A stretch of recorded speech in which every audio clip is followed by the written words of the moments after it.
Alors cette transformation de la salle Malraux en vraie salle de spectacle, c'est vraiment un cadeau pour ses 50 ans, puisque la salle a été ouverte en 1972. C'était quelque chose d'important dans notre volonté de politique parce que c'est vraiment donner un écrin à l'art vivant. Ça nous paraissait évident pour une ville de 28 000 habitants d'avoir une vraie salle de spectacle. On a essayé que les travaux mettent en valeur l'architecture de la salle. On en fait une vraie salle de spectacle et non plus une salle où on était mal installé pour regarder les spectacles, on voyait pas bien, etc. Enfin voilà, et puis du bruit avec les chaises qui bougeaient. On a développé les possibilités de la salle Malraux, puisque par exemple avec l'installation de l'ascenseur, le hall va être accessible à tous et on pourra organiser au rez-de-chaussée et au premier. On peut imaginer des expositions, des spectacles de petite forme. Pourront toujours être accueillis bien sûr les séances de cinéma, comme ça a redémarré depuis mi-décembre. Et bien sûr, les associations pourront toujours accéder et réserver la salle Malraux pour présenter leur spectacle.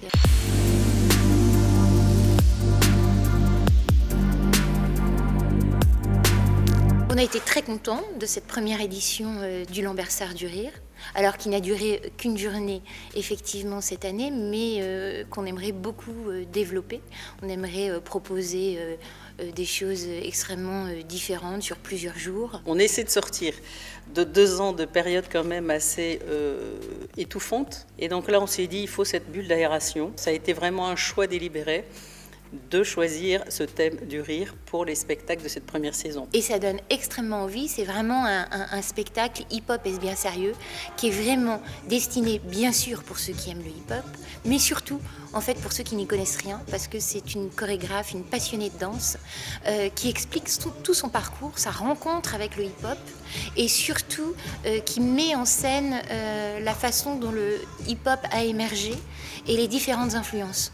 Nous avons aussi la chance d'avoir pu intégrer la programmation de Jazz en Or pour le printemps la saison de printemps, avec le spectacle Laurent Barden et Tigre d'eau douce, qui aura lieu le vendredi 25 mars à 20h.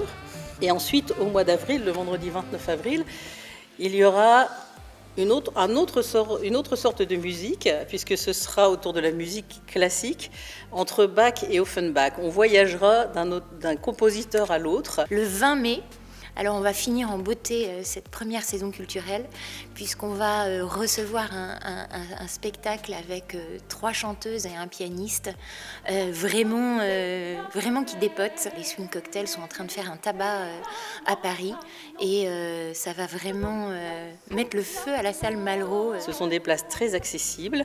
Le tarif de 12 € pour les non-lambersartois reste malgré tout accessible, je pense. Et ensuite, c'est 8 € ou 4 €, ce qui permet vraiment d'offrir les spectacles à tout un chacun. Enfin, c'est ce que nous espérons. Il faut maintenant que les Lambersartois s'approprient la salle Malraux dans ses nouvelles fonctions.